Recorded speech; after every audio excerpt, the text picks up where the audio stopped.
नमस्कार दोस्तों, मैं प्रकाश सर बहुत बहुत स्वागत करता हूं आपके अपने channel target with Ajay sir class में। दोस्तों, काफ़ी दिनों से हिंदी की क्लास नहीं चल रही है, तो आज हम हिंदी पेडागोजी के 15 प्रश्नों को देखेंगे। ठीक है, और इसी क्रम में हम लोग हिंदी, इसके बाद से ईवीएस, फिर सीडीपी, फिर मैथमेटिक्स और संस्कृत रोज़ हम लोग अलग अलग सब्जेक्ट को देखेंगे, अलग अलग सब्जेक्ट के अलग अलग प्रश्नों को सॉल्व करेंगे। ठीक है, आज हिंदी चल रही है, कल ईवीएस चलेगी, उसके बाद से सीडीपी, फिर मैथमेटिक्स, उसके बाद से संस्कृत। सारे सब्जेक्ट को लेके हम लोग चलेंगे पर डे। ठीक है, पर डे के अंतर्गत एक एक सब्जेक्ट को देखेंगे। ठीक है, ताकि सभी तरह के प्रश्नों को हम लोग सॉल्व कर सकें। तो चलते हैं हिंदी पेडागोजी के अंतर्गत प्रश्न नंबर 1 की तरफ। प्रश्न नंबर 1 है, सहायक सामग्री के अंतर्गत उन सभी साधनों को सम्मिलित किया जाता है जिसकी सहायता से छात्रों की पाठ में रुचि बनी रहती है तथा वे सफलतापूर्वक समझते हैं कि अधिगम के उद्देश्य को प्राप्त कर लेते हैं। यह कथन किसका है? एलोवेन, स्टॉग, डेंड, कार्टर, एगुड, इनमें से कोई नहीं। दोस्तों, मैं आप लोग से कहना चाहूँगा, अगर आपने हमारे चैनल में पहली बार विजिट किया हुआ है या आप हमारे चैनल को सब्सक्राइब नहीं किए हैं तो हमारे चैनल को प्लीज़ सब्सक्राइब करें और बेल आइकन को प्रेस करें ताकि सबसे पहले वीडियो का नोटिफिकेशन आपको मिल जाए। ठीक है, और लास्ट तक सभी लोग बने रहेंगे। लास्ट में आपको अगर वीडियो पसंद आए तो वीडियो को लाइक करेंगे और अपने दोस्तों में अधिक से अधिक शेयर करेंगे। तो इसका राइट आंसर मैं बता दूँ, इसका राइट आंसर हो जाएगा ऑप्शन ए। ठीक है, एलोवेन स्ट्रॉग। सहायक सामग्री के अंतर्गत उन सभी साधनों को सम्मिलित किया जाता है जिसकी सहायता से छात्रों की पाठ में रुचि बनी रहती है तथा वे उसे सरलतापूर्वक समझते हुए अधिगम के उद्देश्य को प्राप्त कर लेते हैं। और ये कथन किसका है? तो एलोवेन स्ट्रॉग का कथन है। चलते प्रश्न नंबर 2 की तरफ। विशेष क्षमता वाले बच्चों की कक्षा में लेखन कौशल के अभ्यास के लिए महत्वपूर्ण है। विचारों की मौलिकता, शुद्ध वर्तनी का प्रयोग, अलंकारी भाषा का प्रयोग या अक्षरों की सुंदर बनावट। ठीक है, तो इसका गाइज मैं राइट आंसर बना दूं तो इसका राइट आंसर किस पे चला जाएगा? तो इसका राइट आंसर चला जाएगा ऑप्शन ए की तरफ, विचारों की मौलिकता। ठीक है, बच्चा अगर विचारों को मौलिक रूप से सोच सकता है, उसके दिमाग में अगर मौलिक विचार उपज हो रहे हैं, उत्पन्न हो रहे हैं, ठीक है, तो कहीं ना कहीं बच्चे में लेखन क्षमता का विकास जो होगा, लेखन कौशल का जो विकास होगा, वो अभ्यास के लिए काफ़ी ज़्यादा महत्वपूर्ण हो जाएगा। और विशेष क्षमता वाले बच्चों की कक्षा में लेखन कौशल के अभ्यास के लिए विचारों की मौलिकता राइट आंसर हो जाएगा, क्योंकि जो बच्चा मौलिक रूप से सोच सकता है वो बच्चा कहीं ना कहीं क्रिएटिव होगा, सृजनात्मक बच्चा होगा। ठीक है, और विचारों की मौलिकता के दौरान बच्चे का लेखन कौशल के अभ्यास के लिए बहुत ही ज़्यादा महत्वपूर्ण हो जाएगा। ठीक है, चलते हैं प्रश्न नंबर क्वेश्चन 3 की तरफ। हिंदी भाषा में सतत और व्यापक मूल्यांकन करते समय आप किस बात पर विशेष ध्यान देंगे? शुद्ध वर्तनी, परियोजना कार्य, शुद्ध उच्चारण, विभिन्न संदर्भों में भाषा की कुशलता। ठीक है, भाषा प्रयोग की कुशलता। और इसका राइट आंसर हो जाएगा ऑप्शन डी। ठीक है, हिंदी भाषा में सतत और व्यापक मूल्यांकन करते समय हम विशेष ध्यान किस बात पर देंगे? तो विभिन्न संदर्भों में भाषा प्रयोग की कुशलता। ठीक है, इसका राइट आंसर हो जाएगा ऑप्शन डी। चलते हैं प्रश्न नंबर 4 की तरफ। माधुरी पढ़ते समय कभी कभी वाक्यों, शब्दों की पुनरावृत्ति करती है। इसका यह भाषाई व्यवहार दर्शाता है कि वह समझ के साथ पढ़ने की कोशिश कर रही है। वह अटक अटक कर ही पढ़ सकती है, उसे पढ़ना बिल्कुल नहीं आता या वह पढ़ने में ज़्यादा समय लेती है। तो नेगेटिव चीज़ तो आपको बिल्कुल भी ऐसे ही आपको क्या करना है? क्रॉस कर देना है, रॉन्ग कर देना है। वह अटक अटक कर पढ़ सकती है, गलत है। उसे पढ़ना बिल्कुल भी नहीं आता, गलत है। अगर पढ़ना बिल्कुल नहीं आता तो पढ़ते समय पुनरावृत्ति नहीं कर सकती, वह पढ़ने में ज़्यादा समय लगती है। बिल्कुल भी नेगेटिव पॉइंट को नोटिस नहीं करेंगे, बल्कि वह समझ के साथ पढ़ने की कोशिश कर रही है। इसका राइट आंसर हो जाएगा। ठीक है, भाषाई व्यवहार दर्शाता है कि वह समझ के साथ पढ़ने की कोशिश कर रही है। चलते हैं प्रश्न नंबर 5 की तरफ। उसने पढ़ा, उसने खाया और उसने चीखा जैसे भाषा प्रयोग दर्शाते हैं। नियम का उल्लंघन, संदर्भ की समझ न होना, नियम कंठस्थ न होना या नियमों का अति सामान्यीकरण। ठीक है, इसका जो राइट आंसर हो जाएगा, इसमें भी निगेटिव पॉइंट आपको सब देखने को मिल रहे होंगे। नियम का उल्लंघन निगेटिव है, संदर्भ की समझ न होना बिल्कुल भी निगेटिव है, नियम कंठस्थ न होना। ठीक है, ये सब चीज़ें ऐसे ही आपको क्रॉस कर देना है। उसने पढ़ा, उसने खाया, उसने चीखा जैसे भाषा प्रयोग क्या दर्शाते हैं, नियमों का अति सामान्यीकरण दर्शाते हैं। ठीक है, शब्द नियमों के अति सामान्यीकरण भाषा प्रयोग को दर्शाते हैं। इसका राइट आंसर हो जाएगा, जैसे इस वाक्य को ऐसे बना सकते हैं कि उसने पढ़ा, खाया और सीखा। ठीक है, ऐसे इस वाक्य को बना सकते हैं। अगर हर वाक्य के बाद अगर फुल स्टॉप का प्रयोग किया जा रहा है तो आपको क्या लगाना है, तो नियमों का अति सामान्यीकरण। ठीक है, चलते हैं प्रश्न नंबर 6 की तरफ।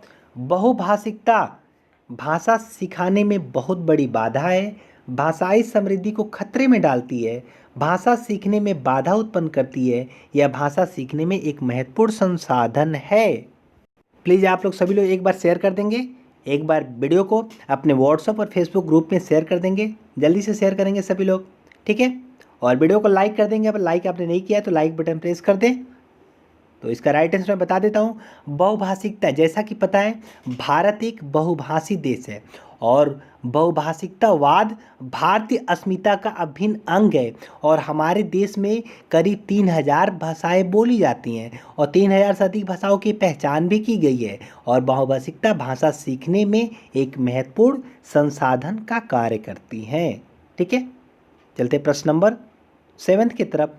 बच्चे विद्यालय आने से पहले भाषा के चारों कौशलों पर पूर्ण अधिकार रखते हैं, अपनी भाषा की नियमबद्ध व्यवस्था की व्यवहारिक कुशलता के साथ होते हैं, कोरी स्लेट होते हैं या भाषा का समुचित उपयोग करने में समर्थ नहीं होते हैं। ठीक है, पहले तो इसको कट करेंगे कि समुचित उपयोग करने में समर्थ नहीं होते हैं। ठीक है, कोरी स्लेट भी नहीं होते और पूर्ण अधिकार भी नहीं रखते। कहीं ना कहीं चारों कौशलों की जानकारी उन्हें थोड़ी बहुत होती है लेकिन पूर्ण अधिकार वो नहीं रखते। ठीक है, विद्यालय आने से पहले भाषा के चारों कौशलों पर पूर्ण अधिकार उनका नहीं होता बल्कि अपनी भाषा की नियमबद्ध व्यवस्था की व्यवहारिक कुशलता के साथ प्रतिबद्ध होते हैं। ठीक है, संलग्न होते हैं।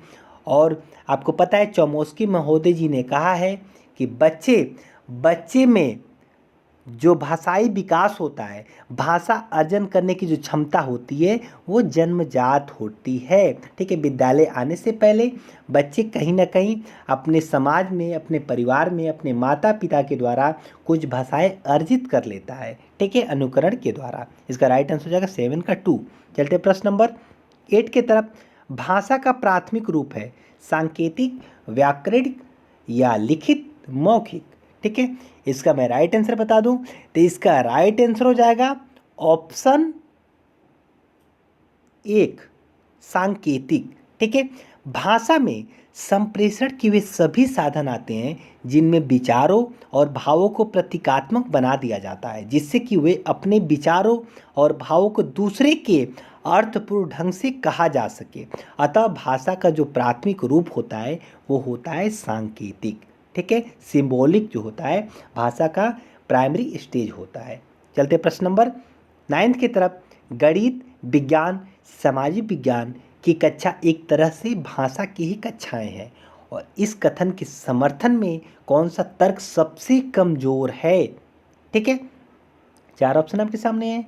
विभिन्न विषयों के शिक्षण में भाषा शिक्षण का मुख्य उद्देश्य होता है, विभिन्न विषयों की अवधारणात्मक समझ की अभिव्यक्ति की भी भाषा विशेष में होती है और विभिन्न विषयों की अवधारणाएं किसी भाषा विशेष से बनती है, विभिन्न विषयों के अध्ययन अध्यापन में भाषा साधन का कार्य करती है। ठीक है, तो ऑप्शन 4 राइट है हमारा। ऐसे ही विभिन्न विषयों के अध्ययन अध्यापन में भाषा साधन का कार्य करते, बिल्कुल भी सही है। तो ये तर्क क्या है, कमजोर नहीं है। ठीक है, विभिन्न विषयों की अवधारणाएं किसी भाषा विशेष से बनती है, बिल्कुल भी जो कंसेप्ट बनती है किसी भाषा विशेष के द्वारा ही बनाई जाती है। ठीक है, क्योंकि भाषा के बिना कुछ भी लिख पाना, पढ़ पाना, सुन पाना, बोल पाना ये सब पॉसिबल नहीं हो सकता क्योंकि भाषा जो होता है कम्युनिकेट करता है, एक दूसरे को जोड़ने का कार्य करता है। ठीक है। और भाषा की महत्वपूर्ण भूमिका होती है। विभिन्न विषयों की अवधारणात्मक समझ की अभिव्यक्ति भी भाषा विशेष में होती है। बिल्कुल सही है। विभिन्न विषयों के शिक्षण में भाषा शिक्षण मुख्य उद्देश्य होता है। बिल्कुल भी गलत हो जाएगा। सबसे कमज़ोर तर्क ये है, ठीक है। अगर आप गणित पढ़ रहे हैं, विज्ञान पढ़ रहे हैं, सामाजिक विज्ञान पढ़ रहे हैं, तो ये सब विषय अगर आप पढ़ रहे हैं तो ये सब विषय में भाषा शिक्षण मुख्य उद्देश्य कैसे हो सकता है? गणित में भाषा शिक्षण मुख्य उद्देश्य नहीं हो सकता, विज्ञान में नहीं हो सकता, सामाजिक विज्ञान में कुछ कुछ हो सकता है। भाषा शिक्षण का मुख्य उद्देश्य तो केवल लैंग्वेज की क्लास में हो सकता है, ना कि भाषा शिक्षण का मुख्य उद्देश्य गणित, विज्ञान और सामाजिक विज्ञान की कक्षा में हो सकता है। इसलिए सबसे कमजोर तर्क हमारा 9th का ए हो जाएगा, ठीक है। ए इज राइट। चलते प्रश्न नंबर 10th के तरफ। तमिल भाषा सुहेल प्राय भजन को वजन कहता है, ठीक है। ये वजन हो जाएगा, वजन, ठीक है। तमिल भाषा का सुहेल जो है प्राय भजन को वजन कहता है। भाषा के शिक्षक के रूप में आप क्या कहेंगे? सुहेल को उसकी त्रुटि के लिए डांटेंगे। तमिल और हिंदी भाषा का तुलनात्मक अध्ययन करते हुए महाप्राण ध्वनियों से युक्त भाषिक सामग्री का प्रयोग करेंगे। सुहेल को बताएंगे कि सही शब्द भजन है या भजन शब्द का बार बार उच्चारण करवाएंगे। तो इसका राइट आंसर मैं बता दूं, इसका जो राइट आंसर हो जाएगा वो हो जाएगा ऑप्शन बी, ठीक है। तमिल और हिंदी भाषा का तुलनात्मक अध्ययन करते हुए महाप्राण ध्वनियों से युक्त भाषिक सामग्री का प्रयोग करेंगे, ठीक है। सुहेल अगर तमिल भाषी है अथवा भजन को वजन कहता है, यह उसके क्षेत्रीय प्रभाव को दर्शाता है। ऐसे में एक शिक्षक को हिंदी भाषा का तुलनात्मक अध्ययन करते हुए महाप्राण ध्वनियों से युक्त भाषिक सामग्री का प्रयोग करना चाहिए, ठीक है। दोस्तों प्लीज़ लाइक कर देंगे, अगर वीडियो पसंद है लाइक कर देंगे सभी लोग। और एक बार अपने दोस्तों में जो भी आपके पास व्हाट्सअप फेसबुक ग्रुप हो तुरंत शेयर करेंगे प्लीज़, ठीक है। जो दोस्त चैनल पे पहली बार विजिट करें चैनल को जरूर सब्सक्राइब करें और बेल आइकन प्रेस करें ताकि सबसे पहले आपको वीडियो मिल सके। यहाँ पे सीटेट की, एमपी टेट की, रीट की एंड अदर टेट की भी क्लास चलाई जाती है, ठीक है। तो आप सीटेट के साथ साथ सारी तैयारी कर सकते हैं, केबीएस की कर सकते हैं, DSSS की कर सकते हैं, ठीक है। तो आप प्लीज़ हमारे चैनल को सब्सक्राइब कर लें और शेयर करते हैं। चलते हैं प्रश्न नंबर 11th की तरफ। उपचारात्मक शिक्षण किस प्रकार का कार्य है? आदेशात्मक कार्य, अनुदेशात्मक कार्य, नकारात्मक कार्य या सैद्धांतिक कार्य, ठीक है। उपचारात्मक शिक्षण किस प्रकार का कार्य है? तो उपचारात्मक शिक्षण की बात करें तो इसका राइट आंसर चला जाएगा ऑप्शन 2 पे, ठीक है। उपचारात्मक शिक्षण अनुदेशनात्मक कार्य है क्योंकि शैक्षणिक निदान का प्रयोग ही उपचारी शिक्षा है, ठीक है। क्या है? शैक्षणिक निदान का प्रयोग ही औपचारिक शिक्षण है और शैक्षणिक निदान द्वारा बालकों की कठिनाइयों का पता लगाकर इन कठिनाइयों को दूर करते हुए जो शिक्षण कार्य अपनाया जाता है वही औपचारिक शिक्षण के अंतर्गत आता है, ठीक है। इसलिए हमारा राइट आंसर हो जाएगा 11 का 2। चलते प्रश्न नंबर 12 की तरफ। प्रवाहमयता मौखिक अभिव्यक्ति की एक महत्वपूर्ण विशेषता है। निम्नलिखित में से किससे प्रवाहमयता का संबंध सर्वाधिक है?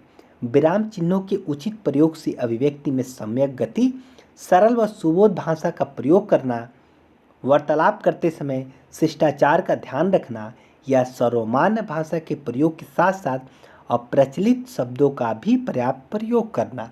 और इसका जो राइट आंसर हो जाएगा वो हो जाएगा ऑप्शन ए, ठीक है।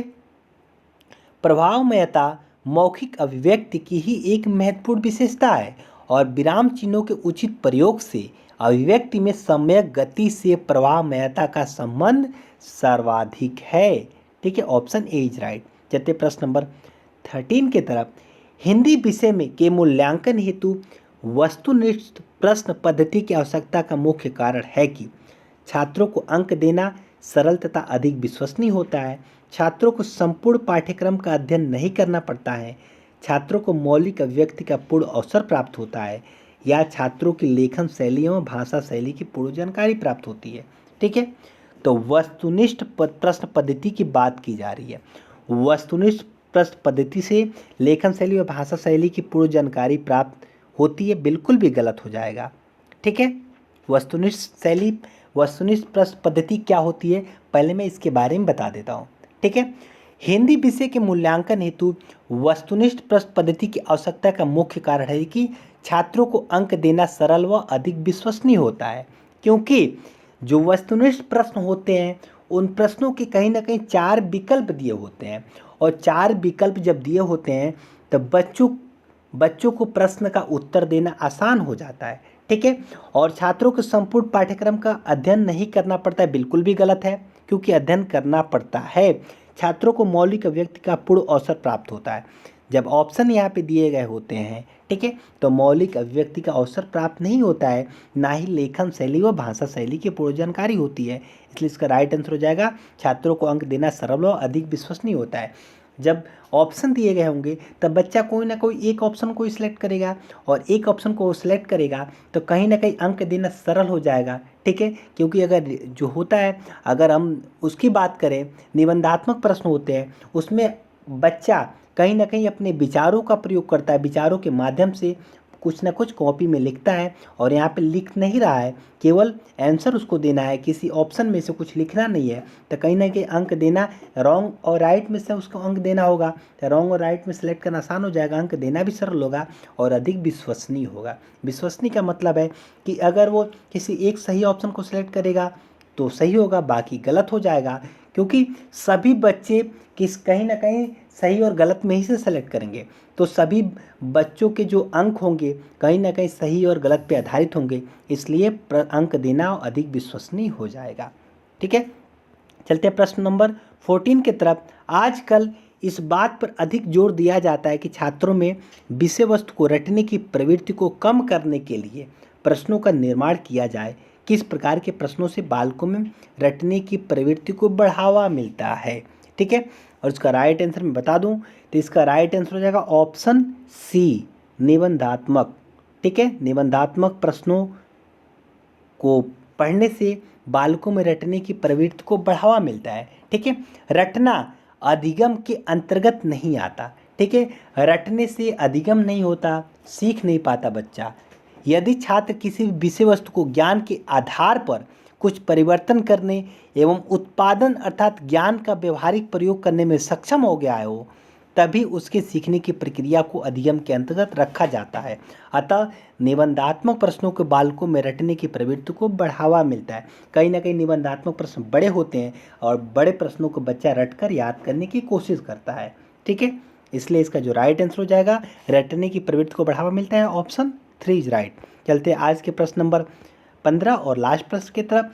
शिक्षक कक्षा में उदाहरण प्रस्तुत करता है कि फिर समान लक्षण वाले शिक्षक कक्षा में उदाहरण प्रस्तुत करता है, फिर समान लक्षण वाले अंशों की कार्य एवं गुण निकलवाता है, उसके बाद उसका अभ्यास करता है, शिक्षक द्वारा अपनाई गई विधि कहलाती है। अगर उदाहरण की बात की जाए तो मुझे पता है आप लोग आगमन विधि ही लगा देंगे। ठीक है, लेकिन आपको ध्यान से पढ़ना है। पहले क्या करता है, वो उदाहरण प्रस्तुत करता है, फिर समान लक्षण वाले अंशों की कार्य एवं गुण निकलवाता है। ये थोड़ा सा एक्स्ट्रा इफेक्ट इसमें आ गया है। ठीक है, समान लक्षण वाले अंशों की कार्य एवं गुण को निकलवाता है, उसके बाद उसका अभ्यास करता है। शिक्षक द्वारा अपनाई गई विधि क्या कहलाती है? तो ये विधि कहलाती है प्रयोग विधि। ठीक है, प्रयोग विधि में उदाहरण प्रस्तुत करके समान लक्षण वाले अंशों की कार्य एवं गुण निकलवाए जाते हैं, तत्पश्चात उसका अभ्यास कराया जाता है। ठीक है, इसका राइट आंसर है प्रयोग विधि। तो प्रश्न कैसे लगे आप कमेंट बॉक्स में बताएं। कोई सजेशन देना चाहते हैं तो कमेंट बॉक्स में दे सकते हैं, कोई भी क्वेश्चन हो कमेंट बॉक्स में पूछ सकते हैं। ठीक है, अगर वीडियो अच्छा लगा हो तो प्लीज़ लाइक करें, अपने दोस्तों में अधिक से अधिक शेयर करें। अगर आपने सब्सक्राइब नहीं किया हो तो सब्सक्राइब करें। ठीक है, मिलते हैं फिर एक नई क्लास में, तब तक के लिए बाय बाय। ठीक है, अपना और अपनों का ख्याल रखें। Thank you for watching, have a good day and good luck. ठीक है, जय हिंद, जय भारत, वंदे मातरम।